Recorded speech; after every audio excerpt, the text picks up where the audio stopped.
Yeah, so what does hard feel like? Uncomfortable. What does uncomfortable feel like in your body? How do you know you're uncomfortable? You laugh. Yes. Do you feel anything in your body that would communicate to you discomfort? Yes. So what is that? What goes on in your stomach? What happens in your stomach? It's tight. It gets tight. Anything at all? Tony? I'm used to saying nothing in sales meetings, not in meetings of this nature, reversing that type of thing. Just silence is very powerful in a meeting. Here, it's almost like I'm that racehorse in the starting gate. There's dead silence happening. You've got to fill that silence. I'm trying to do something. Okay, so my question to you is that an experience, is that a feeling you just had today? On the minor side, yes. You've never had that feeling before about in a relationship, in a conversation, in the last... All the time. Oh, okay, all the time. So what's that about? Do you think? Honestly, I don't know. Okay, so if you did know, what would it be about? Just stay with yourself for a minute. If you did know, what do you think that might be about? And if you don't have an answer, you don't have an answer, but just give it a time, give it a second to percolate. I need to fill the void. I need to fill the void. I need to say something. Any idea? Silence is awkward. Yeah. Period. Is it? And it's that not, for me a little bit, it's control. Thank you. Control, control, control. For you, it's control. Very good. Does anybody want to share a fear? What's the fear? Just share the fear. Name the fear. The fear is of controlling my character accountability. Okay, that's good. Just leave it at that. Anybody else want to share a fear?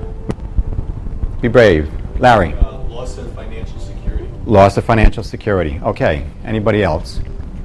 Having to change the way that I do business. Change the way I do business. Okay. Anybody else? Fear of saying the wrong thing. What will happen if you say the wrong thing? Sorry? I'll lose recognition. Very good. Very good. Anybody else? Loss of control. And when you see what's underneath the resistance, you can begin to work on it. That's the deal. If you refuse to see the fear, if you refuse to see what's underneath the resistance, you can't work on it. Then you're always in your head in some way, shape, or form, looking out there and blaming everybody else for your resistance. Healthy, meaningful change requires us to stretch, right? We've all heard about stretch goals. What's going on in your left hand? It's pulling it back. It's an unhealthy tension, which happens with change. But at the same time, we're being drawn backwards. You want to say more about that? No? Are you sure? You can't be wrong. Okay, so let's first define, thank you. Was that okay? All right. So what is the unhealthy tension? What's going on in the left-hand side? Absolutely. Good for you. Holding on to what? To what worked for you in the past. Old habits, programmings, patterns, way of being, way of doing. That's what's pulling you back. This is kind of scary. So where's my comfort level? In what I know, what's safe.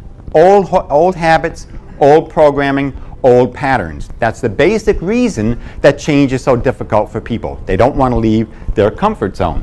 But say more about that. Say, well, what do you mean? When fear/protective mechanism is there to serve you. Your protective mechanism is there not to serve you in a way that keeps you safe and secure. Because, why? Fear of losing. Fear of losing. Safety. Control, recognition, and security. So can you think of any beliefs that you grew up with that are being self-destructive, self-sabotage in your approach to the world? Can anybody think of a belief they grew up with? Yeah, Robert? For me, the idea that I was taught that go get a job and work 20 years as a career and retire, and then just wasted a decade and a half of that too. Right, right. And you still believe that? No. Okay, thank you. Marty? Don't talk to strangers. Okay. Yeah, It's can be devastating. absolutely. Anybody else? Yeah.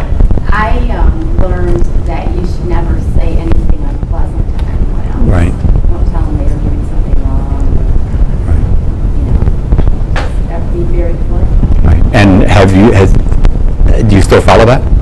Do you still hang on to that belief? Do you hold that belief? Do you act in accordance with that belief?